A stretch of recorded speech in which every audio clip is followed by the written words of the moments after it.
Assalamualaikum warahmatullahi wabarakatuh. Halo semuanya, aku Syafira Kirana dari Brand Ambassador Maju Indonesia. Dan kali ini aku bakal bikin video penugasan kedua tentang tips and trick. Hari ini aku bakal bikin video How to get skor SKD 460+. Sebelumnya, aku merupakan salah satu orang yang daftar sekolah kedinasan tahun 2021. Dan skor SKD ku 460+, atau sekitar 469, ya hampir 470.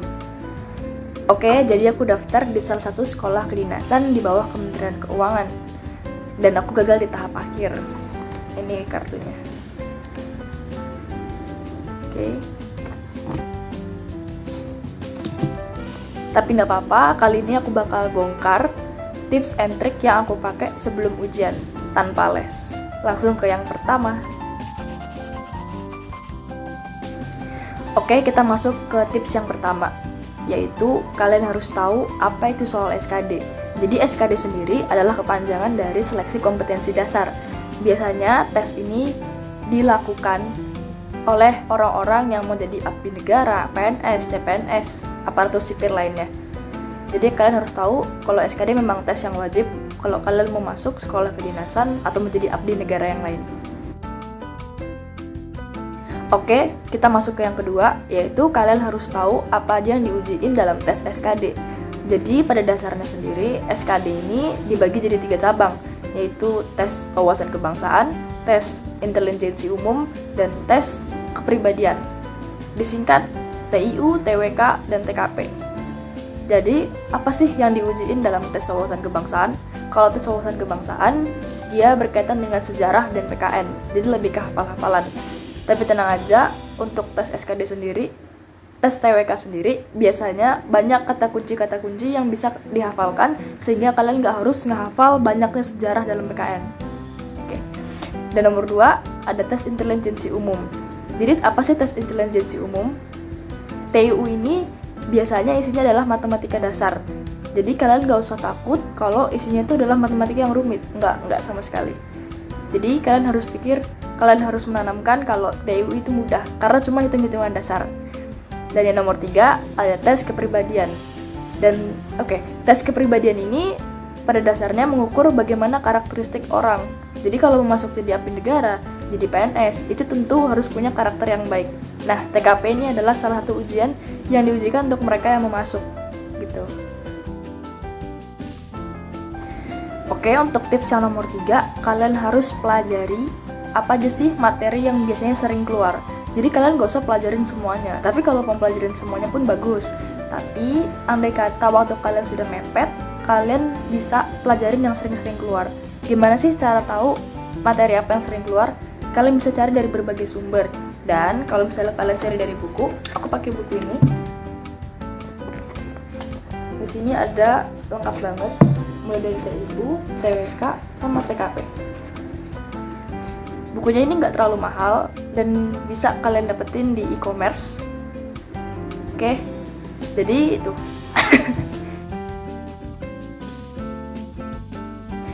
Kita lanjut ke tips nomor 4, yaitu kalian harus pelajari ini dari berbagai sumber. Contohnya dari YouTube, dari temen, dari buku, dari tempat les, dan sebagainya. Tapi sekali lagi, kalian nggak harus les. Cukup belajar dari berbagai sumber. It's okay kalau kalian cuma dari YouTube atau dari buku, karena itu sebenarnya udah membantu. Tapi tergantung niat kalian. Tapi semakin banyak sumber referensi kalian belajar, itu akan semakin baik. Tapi gak dianjurkan untuk terlalu banyak ya. Contohnya terlalu membeli banyak buku, tapi ujung-ujungnya gak dipakai. Itu jangan. Tapi kalau misalnya kalian beli banyak buku dan itu dipelajari, it's okay. Tapi saranku, kalian beli aja buku-buku yang memang highly recommended, atau memang direkomendasikan sama orang-orang yang kira-kira punya skor SKD tinggi dan merekomendasikan itu gitu. Jadi kalian bisa belajar lebih terarah. Kita masuk ke tips nomor 5, yaitu kalian harus latihan soal dari sumber-sumber yang kalian dapat, dan kalian terus mengulang pada soal-soal yang banyak salah. Misalnya, contoh, kalian di tes wawasan kebangsaan, kalian banyak salah pada perjuangan pergerakan nasional atau pra kemerdekaan. Di situ berarti kalian harus mengulang-ulang terus sampai kalian benar menjawabnya. Oke, itu merupakan salah satu tips yang butuh niat, karena banyak orang yang latihan dan mereka koreksi, tapi ya udah, kalau salah cukup salah dan mereka tidak melihat perbaikannya bagaimana. Saranku, kalau kalian sudah latihan, sudah menjawab soal, kalian juga harus lihat salahnya di mana dan mencoba menjawab lagi dengan benar, begitu. Kita masuk ke tips nomor 6, yaitu tryout berkala. Jadi setelah kalian pelajari materi-materi tadi, kalian sudah latihan soal dari berbagai sumber, kalian sudah benar-benar mempelajari itu semua, selanjutnya yang kalian harus lakukan yaitu tryout berkala. Jadi banyak banget manfaat dari tryout berkala. Salah satunya mungkin kalian bisa nemuin soal baru yang belum kalian temuin dari latihan-latihan sebelumnya, dan kalian bisa lihat progres kalian. Misalnya kalian tryout 1 minggu sekali, ini dianjurkan banget untuk seminggu sekali, tapi kalau kalian mau sebulan, ya udah, it's okay, asalkan dipelajari. Jadi kalau misalnya kalian latihan 1 minggu sekali, kalian bisa lihat progres kalian dari minggu ke minggu, apakah meningkat atau makin turun. Nah, dari situ kalian bisa evaluasi apa yang kurang dari apa yang kalian pelajari selama ini. Oke, selanjutnya kita masuk ke tips and trick yang terakhir sebelum kalian ujian, yaitu kalian harus tahu apa itu ambang batas. Jadi ambang batas itu merupakan KKM. Ambang batas merupakan nilai minimal kalian untuk lolos dari ujian SKD. Kalau misalnya ada salah satu di antara ketiga cabang ini yang kalian dapat ambang batas di bawah, otomatis kalian nggak lulus, walaupun di 2 cabang lain nilai kalian tinggi. Oke, jadi dari tiga cabang itu, TKP, TIU, dan TWK masing-masing punya ambang batas yang berbeda. Kalau di tahunku, di tempat aku mendaftar, waktu itu ambang batas dari TKP adalah 156, untuk TIU 80, dan untuk TWK 65. Oke, jadi TKP sendiri itu merupakan soal-soal yang kalau poin minimal itu adalah bernilai 1, dan untuk skor maksimal bernilai 5. Lalu untuk TIU ada 35 soal. Setiap soal bernilai 5 kalau benar, dan kalau salah 0. Ini juga berlaku untuk TWK. Jadi yang beda cuma TKP. TIU dan TWK benar bernilai 5, salah bernilai 0. TKP sendiri pada tahunku ada 45 soal. Jadi untuk mencapai ambang batas 156, paling enggak kalian harus jawab sekitar 32 soal dengan poin 5. Ini kalian udah bisa ngelewatin ambang batas, yaitu 156. Lalu untuk yang TIU dan TWK, karena TIU ambang batasnya 80, berarti kalian harus setidak-tidaknya menjawab sekitar 16 soal benar dari 35. Dan untuk TWK, setidak-tidaknya kalian harus menjawab 13 soal benar dari 30 soal. Jadi nanti kalian bisa dapet di ambang batas.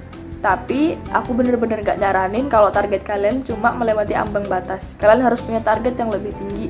Misalnya kalian targetkan kalian dapat 450, bahkan kalian dapat target 500, itu boleh banget.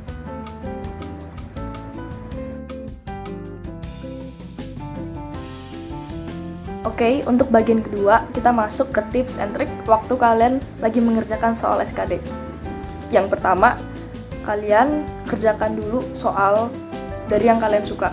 Terserah itu mau TKP, atau TIU, atau TWK. Kalau kalian suka atau kalian mau mengamankan nilai dulu, tapi bacaannya rada banyak, kalian bisa ke TKP dulu. Usahakan TKP ini dapat 5 poin. Setidak-tidaknya kalian harus dapat 4 poin, supaya nilai kalian maksimal. Lalu yang kedua, kalau misalnya kalian suka hitung-hitungan dasar, kalian lebih ke anak metik, kalian bisa kerjain TIU dulu. Karena TIU ini hitungannya menurut saya mudah, dan kalian bisa kerjain cepat dan nggak ngebuang waktu. Dan nomor 3, TWK. Kalau kalian suka sama hafalan, kalian bisa langsung kerjain TWK dulu. Biasanya urutannya tuh TWK, TIU, baru TKP. Jadi TIU-nya ada 35 soal, TWK ada 30 soal, TIU ada 35, dan TKP ada 45. Masing-masing berurutan. Kalau kalian suka hafalan dulu, kalian bisa kerjain TWK-nya. Tapi ini bebas, terserah kalian mau ngerjain dari mana dulu.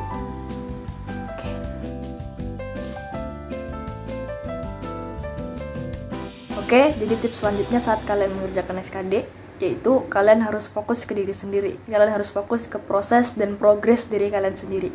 Karena nanti biasanya saat kalian mengerjakan soal itu bakal banyak teman-teman yang udah selesai duluan, atau mungkin kalian sudah selesai duluan.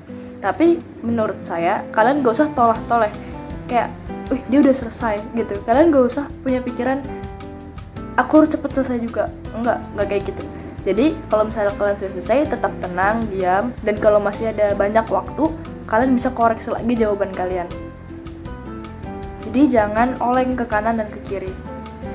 Lalu untuk tips yang terakhir, jangan lupa minta doa dan restu dari orang tua, dari teman-teman, dari sahabat. Tapi usahakan yang benar-benar itu adalah dari orang tua. Minta doanya dari ibu, dari ayah, mama, papa, karena itu penting banget. Kalian jangan sombong kalau misalnya kalian udah mempelajari semua materi, kalian sudah latihan soal dari tahun-tahun sebelumnya, nilai terawat kalian bagus. Tetap jangan sombong, karena biasanya orang-orang yang sombong itu nantinya waktu ngerjain malah ngeblank, dan itu jangan banget. Well, itu dia tips dan trik dari aku how to get 460 plus dalam tes SKD. Kalian bisa request ke aku untuk bahas soal-soal SKD seperti TU, TWK, dan TKP. Kalian juga bisa banget nanya-nanya ke aku tentang dokumen apa sih yang harus disiapkan sebelum tes SKD. Next, mungkin aku bakal share pengalaman aku masuk ke salah satu sekolah kedinasan yang harapannya kalian gak ngelakuin kesalahan itu. Jadi harapan aku kalian bisa masuk sekolah kedinasan, TNI, Polri, tes CPNS dengan lancar dan gak ngelakuin kesalahan yang aku lakukan. Itu aja dari aku. Semoga bermanfaat. Wassalamualaikum warahmatullahi wabarakatuh.